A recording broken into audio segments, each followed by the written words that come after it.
Congo Esengo TV. Voilà, bas Congolais de partout, Ngawabino, Noko Clovis, Muyomba Nabino, Manseba Nabino, Pengwashi, na Pesibino Mbote Bandeko Pe, Nazali Kope sa merci mingi na Bandeko Ndenge, Bozali ko s'abonner, Nenge Yonde Kope ko s'abonner tout à l'heure, en tout cas merci, et surtout Bandeko Ndenge, Bozali ko partager ba émission ya Congo Esengo TV. De toujours ndenge tozali kolobate na lingala sika to ina idéologie à pièce contre pièce ya moto pousseni sous liboso na bino bandeko pona ko talisa bino d'information oyo ezali koleka na mboka na biso na lingala Brit bandeko yango moko lelo bandeko na ebite to benga ngo nini to benga ngo scandale. Mais mingi eza pena scandale. Mingi eza pena médiocrité na sommet à l'État. Alors bandeko dossier ya ba nomination ba mandataire public bandeko. To yi lisusu na lisolo wana poto talisa bino poto interpeller pe bato bazo sa ba décision ya modèle wana bandeko. To bandi na boye. To banana motuna te. Tout d'abord, to lingi to loba boye. Motuna na no ewe ya sima. To lingi to rappele na eloko moko. To moni na procès 100 jours na conseiller, si je me trompe pas, conseiller spécial ya chef de l'État en matière économique et financière. Monsieur Marcelin Bilomba. Voilà, na get well. Monsieur Marcelin Bilomba na télévision devant tout le monde à l'obi na biso était yé aza conseiller à chef de l'État et yé à l'obi qui a produisaka par semaine 50 notes techniques. Alors na 50 notes techniques wana azali yé moko azoloba azali miso pe mato ya chef de l'État auprès de la Banque centrale et puis dans la institution moussousso yemo atangaki. Alors, ce qui Marcelin Bilomba a lobby qui a produit 50 notes techniques par semaine. But na ye a lobby but na ngezalinin. Ko collecter l'information, ko traiter l'information et ko alerter chef de l'État pour une bonne décision. Bandeko bolandanga na bokebi. Une bonne décision. Ce qui Marcelin Bilomba a salarango bongo, c'est que ezali lignée, c'est que ça fonctionnement ya présidence de la République ezarane nengwana. Parce que Marcelin Bilomba ko leka na télévision pour yema lobaki eza orgueillité. Bato tokene toketuna noko ya Deo Gracias ya gouverneur banque centrale. Ya bagiza orgueillité so to limito ke kotuna ye to kozwa biyano na question wana. Alors, soki na mutumo a produisaka 50 notes techniques par semaine. But na ngozali nini ko alerter président de la République a ba décision oeza nanzela par rapport il y a besoin de la population. Parce que gouvernement pour le peuple. Décision au président de la République il faut qu'il y ait na nzela ya malamu pona ko bongisa ko sala ya peuple congolais. Alors bandeko, kola la kola muka boum boum. To moni kaka noko fachi beton a signé a nommé mandataire public. Bandeko. Tobi bon, lokola Marcelin Bilomba alobaki ke basalaka ba ye monga produisaka 50 notes techniques par semaine. C'est oyo ke eza ebele. Tout le monde a apprécié Marcelin Bilomba. Bilomba, je crois nazo bolimi sona o prononcer comme moi mabe. Donc, nous devons apprécier qu'il y a un bon bosseur. Bon, alors, bah, conseiller à Félix Tshisekedi dans la présidence, baza, je crois, ce baza mouki baza 200. Mais baza c'est à 200. Baza à peu près 200. Tout chande à peu près 200. Bon, na ba domaine o nyonso.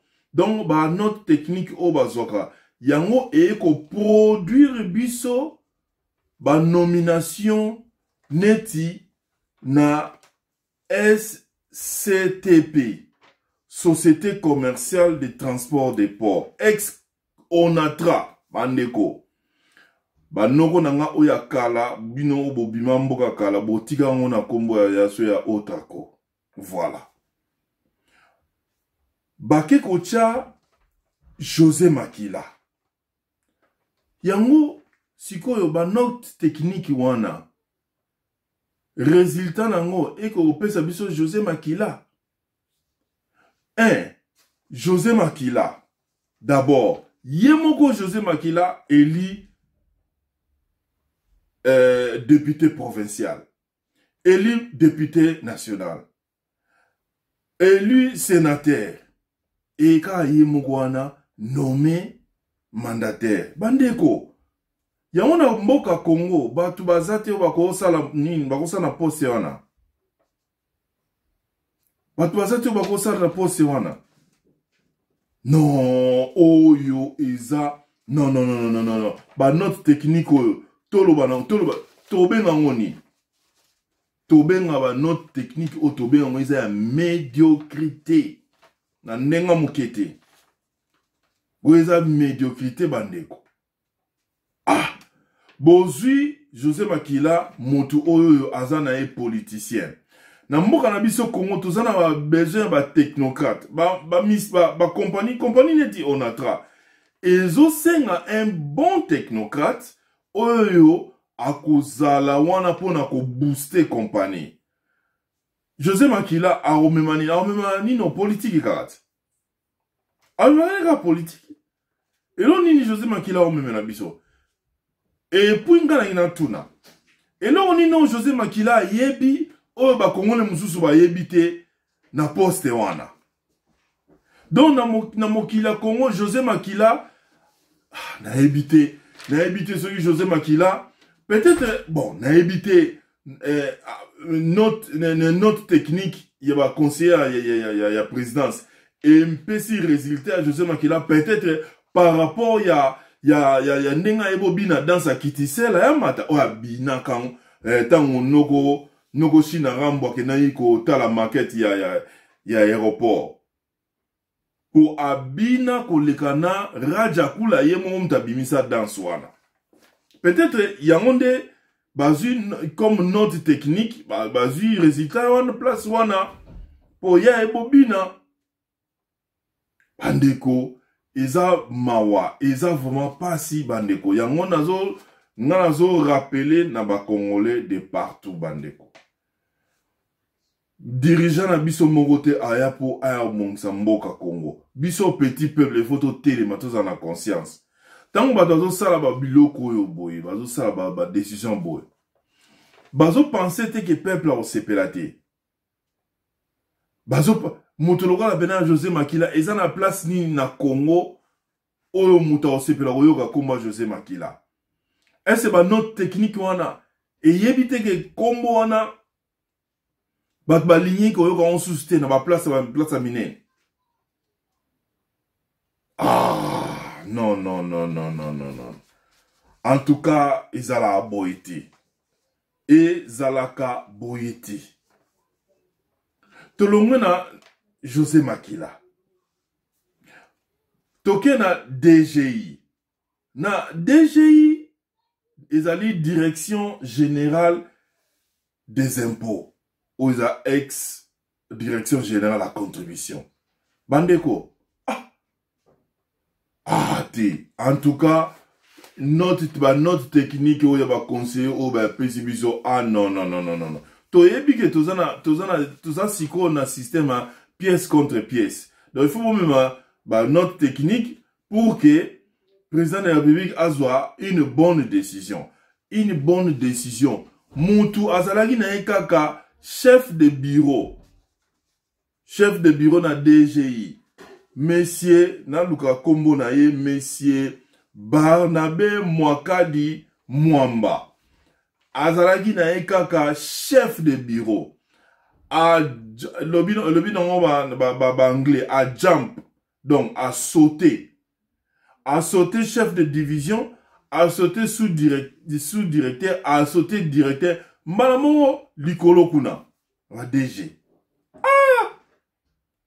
o ba note technique ande nino ba note technique oyo eza na yebite china rambolisé ou bétonisé.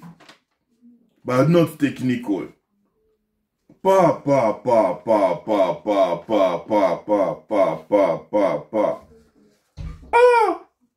En tout cas, bah, notre technique est exceptionnel. Bande ko congolais, beaucoup de melanga qui bah, notre technique a boye salamate nulle part. Bondi melanga ngai noko na bino na memele bino ba notre technique a boy et salamate nulle part bandeko. Bota la susu ba notre technique o ba memele biso. Président de la République Fachi Beton a initié enquête na RVA.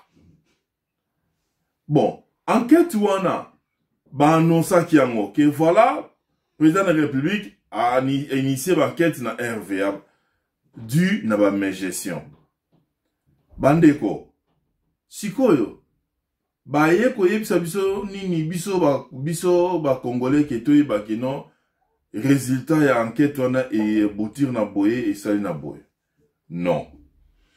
Congolais nyonso a mitunaka mbongo oyo ya go pass ekendaka wapi mutu nyonso tatu na question wana mbongo ya go pass ekendaka wapi bandeko avant de continuer eza na adage mo balobaka on ne change pas l'équipe qui gagne. Bon sikoyo tozongela nanu ba note technique ya ba conseiller spécial ya président de la République bango ba bengi bango lito ipe miss ya président de la République na ba institution mosusu. Alors bandeko total nanu équipe oyo congolais de partout azolela zobe monga go paswane kendaka wapi esalaka nini toyebaka pete mbonga go paswana ekendaka wapi toyebaka ti mais batu bafutaka ka mbongo. Bon, enquête au président de la République a initié contre équipe ya RVA. To yebite esuke yiwap. Wana peka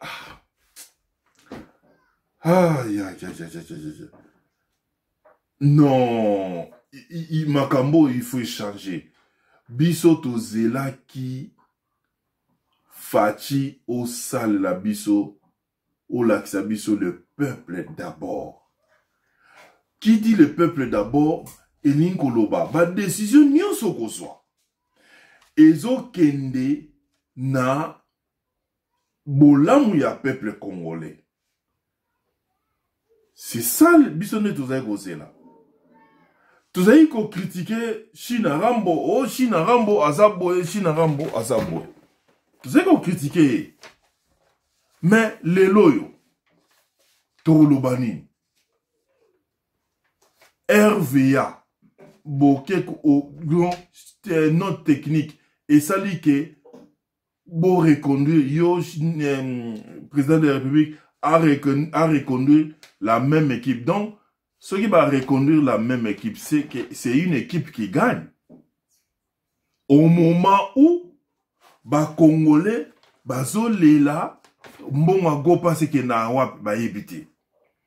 Au moment où ba Congolais ba yoka pe ba mona na télévision, président de la République a initié enquête pour na ba mbongo ya nini ya pour na gestion ya RVA. Donc pa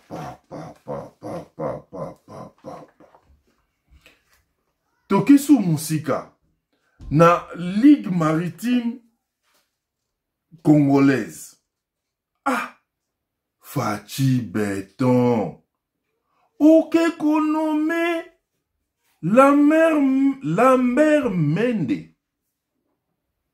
Paneko.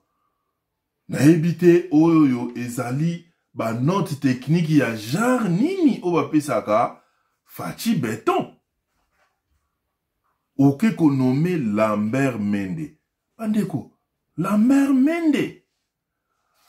Tout d'abord, président de la République, Nazo Talisayo. Obi non o nommé Lambert Mende. Ezani.